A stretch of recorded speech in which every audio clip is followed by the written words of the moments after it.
ഇത് കാനഡയിൽ ഞങ്ങളുടെ ഗാർഡനിലൊക്കെ വരുന്ന പാമ്പാണ്. ഇതിൻ്റെ പേര് ഗാർട്ടർ സ്നേക്ക് എന്നാണ്. ചിലർ ഗാർഡൻ സ്നേക്ക് എന്നൊക്കെ പറയും, പക്ഷേ ഇതിൻ്റെ യഥാർത്ഥ പേര് ഗാർട്ടർ സ്നേക്ക് എന്നാണ്. അതിൻ്റെ പുറത്ത് ഡിസൈനൊക്കെ കണ്ടോ, നല്ല ഭംഗിയാണ് അവരെ കാണാനായിട്ട്. ഞങ്ങളുടെ വീട്ടിൽ പൊതുവേ ഇങ്ങനത്തെ ഡിസൈനിലുള്ള പാമ്പുകളെയാണ് കാണുന്നത്. പക്ഷേ ഇതിൻ്റെ സ്കിന്നിൻ്റെ പാറ്റേൺ വേറെ രീതിയിൽ വരുന്ന പാമ്പുകളും ഉണ്ട്. ഈ ഗാർട്ടർ സ്നേക്സ് ഇങ്ങനെ പല ഡിസൈനിലൊക്കെ ഉള്ളത് ഞാൻ കണ്ടിട്ടുണ്ട്, പക്ഷെ നമ്മുടെ വീട്ടിൽ ഇതേ ഉള്ളൂ. മഞ്ഞ് സമയത്ത് നമുക്കിവരെ കാണാനൊന്നും കഴിയില്ല. ഇവർ ഏതെങ്കിലും മാളത്തിൽ പോയി, മഞ്ഞിൻ്റെ അടിയിൽ ഏതെങ്കിലും മാളത്തിലൊക്കെ പോയി ഒളിച്ചിരിക്കും. പക്ഷെ മഞ്ഞ് അങ്ങോട്ട് കഴിയുന്നതും ഇവർ പതുക്കെ പുറത്ത് വരാൻ തുടങ്ങും. ഇപ്പോൾ ഇവിടെ നല്ല ചൂടാണ്, അപ്പോൾ ഈ ചെടിക്കൊക്കെ വെള്ളം ഒഴിക്കുന്ന സ്ഥലത്ത് നല്ല ഈർപ്പമുണ്ട്. അതുകൊണ്ടാണ് അവരവിടെ വന്ന് കിടക്കുന്നത്. കണ്ടോ, ഇതിന് എന്നെ ഒട്ടും പേടിയില്ല. ഞാനവിടെ നിന്നിട്ടൊന്നും അനങ്ങുന്നത് പോലും ഇല്ല. ഇവിടെ പിള്ളേരൊക്കെ ഇതെടുത്ത് കളിക്കുമെന്ന്, ഇതിനെ വെച്ച് കളിക്കുമെന്നൊക്കെ കേട്ടിട്ടുണ്ട്. ഞാൻ കണ്ടിട്ടൊന്നും ഇല്ല കേട്ടോ. മറ്റെല്ലാ പാമ്പുകളെയും പോലെ തന്നെ ഇവരും ഇവരുടെ തോലിങ്ങനെ ഊരിയിടാറുണ്ട്.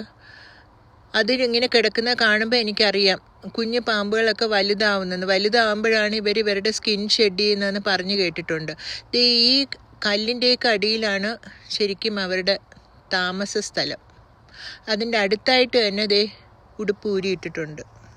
ഇവരിപ്പോൾ ജനിച്ച കോഴിക്കുഞ്ഞുങ്ങളെയൊക്കെ തിന്നുമെന്ന് പറഞ്ഞു കേട്ടിട്ടുണ്ട്. പിന്നെ എലി, ബട്ടർഫ്ലൈ അങ്ങനെയുള്ള സാധനങ്ങളൊക്കെ തിന്നാണ് ഇവരൊരു ഗാർഡനിലൊക്കെ ജീവിക്കുന്നത്. ഈ ആടും കഴുതകളും ഒക്കെ നിൽക്കുന്ന സ്ഥലത്തോട്ടൊന്നും അവർ വരില്ല. ഇവരുടെ ചവിട്ടൊക്കെ കൊള്ളുമെന്ന് വിചാരിച്ചിട്ടായിരിക്കും. ഈ ഏരിയയിലൊന്നും അവരെ കണ്ടിട്ടില്ല. അവർ എൻ്റെ ഗാർഡനിൽ മാത്രമേ ഞാൻ കണ്ടിട്ടുള്ളൂ. പിന്നെ എൻ്റെ വീട്ടിലെ ടർക്കി, വാത്ത ഇവരൊക്കെ ഇങ്ങനത്തെ പാമ്പുകളെ പിടിക്കും. അതുകൊണ്ട് അങ്ങോട്ടൊന്നും അവരെ കണ്ടിട്ടില്ല. ഇവർക്ക് ചെറിയ രീതിയിൽ കണ്ണ് കാണാമെന്നാണ് പറയുന്നത്. മറ്റ് പാമ്പുകളെക്കാളും നന്നായിട്ട് കാണാമെന്നാണ് പറയുന്നത്. പിന്നെ ഇവർക്ക് വിഷമുണ്ടോ എന്ന് ചോദിച്ചാൽ വിഷം ഇല്ലയെന്ന് പറയാൻ പറ്റില്ല. ഈ ചെറിയ ജീവികളെയൊക്കെ കൊല്ലാൻ പറ്റുന്ന നേരിയ തോതിലുള്ള വിഷം ഇവർക്കുണ്ട്.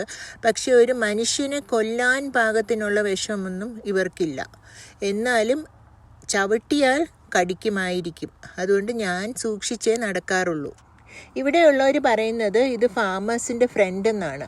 കാരണം ഈ പാടശേഖരത്തൊക്കെയുള്ള ചെറിയ ചെറിയ ജീവികളെയൊക്കെ ഇത് പിടിച്ച് തിന്നും. എലി പോലുള്ള ജീവികളെയെല്ലാം ഇത് പിടിച്ച് തിന്നും. അതുകൊണ്ട് ആരും ഇതിനെ അടിച്ചു കൊല്ലാനോ ഓടിക്കാനോ ഒന്നും പോകാറില്ല.